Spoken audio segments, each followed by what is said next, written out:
Hello sa inyong lahat. Ikukwento ko ito dito dahil sobrang weird ng experience na to at gusto ko lang i-share. Para simulan, bulag ako. Hindi madali ang buhay ko pero mas madali siya kaysa sa iniisip ng karamihan. Ang pinaka nakakainis para sa akin ay kailangan kong maging alerto sa public. Kaya hindi ako madalas uminom ng alak. At kapag uminom ako, konti lang. Yung mas malalakas na inom ko, tinitipid ko para sa house parties o yung mga once in a blue moon na gabi kung saan, ewan ko kung bakit pero trip mo lang maglasing mag-isa sa bahay. Isa sa mga gabing ganon, nagsimula ang lahat. Lumipat ako dito sa Rizal area para makalayo sa mga ingay ng Metro Manila. Mahilig ako dati umupo sa nature pero simula nang nabulag ako, naging sobrang sensitive na balat ko sa maliliit na paan ng mga insekto. Nakakabwisit at nung nagkapera ako, lumipat ako. Nakahanap ako ng magandang town, hindi masyadong maliit at hindi rin masyadong malaki. May maayos na sidewalks at nakabili ako ng bahay. Yung likod ng bahay ko katabi ng parang gubat. Siguro National Forest, hindi ko rin sure. Hindi ko naman mababasa yung mga signs eh. Nagpagawa ko ng isang malaking bench na gawa sa matibay na kahoy at nilagay ko sa gilid ng property. Nagpahukay din ako ng fire pit para pwede akong mag-ihaw or campfire high pwede. Walang katulad yung pakikinig ng audiobook habang nagpapainit sa apoy sa malamig na gabi. Mga isang buwan mula nang lumipat ako, doon nagsimulang dumalaw yung bisita. Yung unang beses, kararating lang ng gabi na umalis yung mga bagong kaibigan ko. Sinigurado ko lang na may mga sober driver sila. Pagkalak ko ng bahay, nagmix pa ako ng isa pang inumin at naglakad-lakad papunta sa bench at fire pit. May apoy pa dahil ginamit namin yon nung house party. Ilang minuto kong ginamit yung tungkod ko para hanapin yung mga lata at cups. Tinambak ko sa ilalim ng bench bago ko umupo at pinindot yung play sa audiobook ko. Humina na ang apoy at magpakahinga na sana ako nang marinog ko ang papalapit na footsteps. Sino naman yun sa ganitong oras? Naisip ko pero lasing na ako para mag-alala. Ako yung tipo ng lasing na maingay, masaya, at gusto ko lahat ng tao sa paligid masaya rin. Kaya nung may footsteps, ang sunod kong naisip ay, new friend! Kaya sumigaw ako, hey pre, gusto mo umupo dito sa tabi ng apoy? Wala akong narinig saglit hanggang may mabibigat na yapak na lumapit pa. Lalo silang lumapit at lalo akong nagtataka kung gaano sila kalaki. Pag upo nila sa kabilang dulo ng bench, dun ko lang nalaman na may kasama na ako. Medyo mas mahaba yung bench ko, mga 7 feet. Para kung gusto kong humiga, may space pa rin para sa speaker o pagkain. Nagkwento ako pero hindi sila masyadong sumasagot. Minsan umuungol lang. Pero kadalasan tahimik lang sila at nakikinig, kaya nagpatuloy ako. Kinuwento ko tungkol sa pagkabulag ko at sa paglipat sa bagong lugar, kung paano ako naghahanap ng mga kaibigan na pwedeng tumulong sa akin kapag may danger na hindi ko nakikita. Nagpatuloy ako hanggang wala na akong masabi at inabot ko yung kamay ko. Hinawakan nila gamit ang sobrang laking kamay. Nag-handshake kami. Tapos nagpaalam ako ng good night at tumungo sa bahay.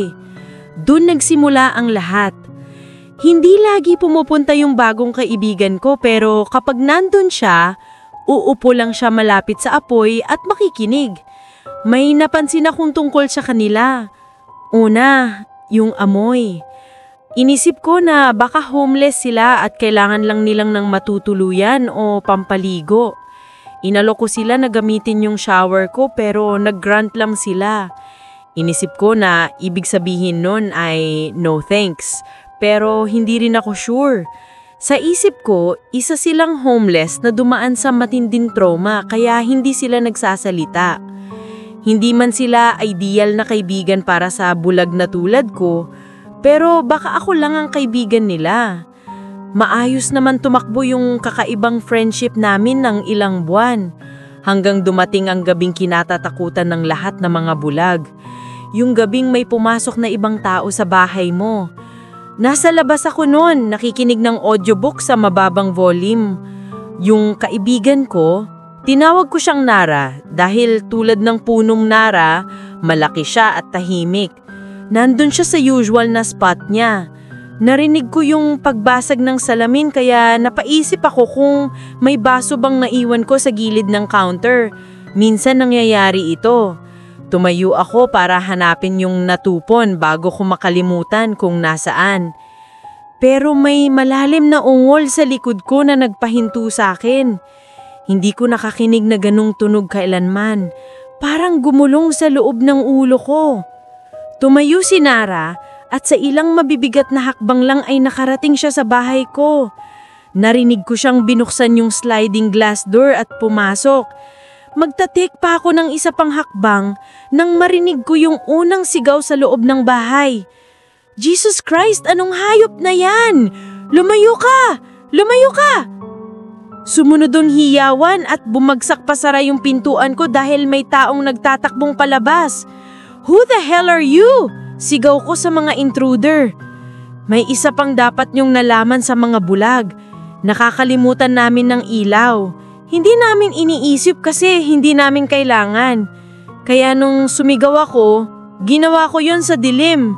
Yung tao nagbitaw ng sobrang lakas at matinis na sigaw.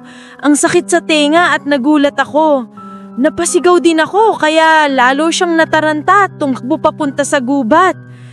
Tumayo lang ako dun ilang minuto bago bumalik sa bahay. Naninginig ako at kailangan tumawag ng pulis. Narinig ko yung pagdurog ng pasag na salamin at dumaan sa tabi ko si Nara. May hinihila siyang kung ano. Amoy dugo. Ayos ka ba? Tanong ko. Umungol lang siya. Pumasok ako para hanapin yung smartphone ko na may signal at tumawag ng pulis. Sabi ng pulis, naniniwala silang dalawang lalaking dumalaw sa bahay ko pero may umatake sa kanila. May natagpuan silang putol na braso sa couch ko. Sobrang dami ng dugo at pinakuhanan ko ng pictures dahil siguradong magkakaproblema ang insurance ko. Natagpuan ng pulis yung bakas ng isang taong tumakbo at yung drag marks mula sa kaibigan kong naghihila ng isang papalayo. Sabi nila sa dami ng dugo, malamang patay na yung pangalawang magnanakaw. Ngayon, mag-isa na naman ako sa bahay. Umalis na yung cleaning crew matapos magtagal ang pulis. May tarp sa likod na pinto at isa pa sa office window. Natutuwa ako at tinulungan ako ng kaibigan ko pero anong klaseng nilalang ang humihila ng katawan papunta sa gubat? Tao ba talaga yung kaibigan ko? Sino ba ang katabi ko sa apoy gabi-gabi? Hindi ko alam kaya ito ko pinost sa dito. Paano kung magalit siya pero excited na ako sa pagbalik niya. Gusto ko talagang magpasalamat kay Nara sa pagtulong sa akin. Mahilig kaya siya sa mga cigar? Gusto ko kasi siyang bilhan dahil lagi siyang nagyuyosi. Ewan ko, basta tatanungin ko na lang kung bumalik siya.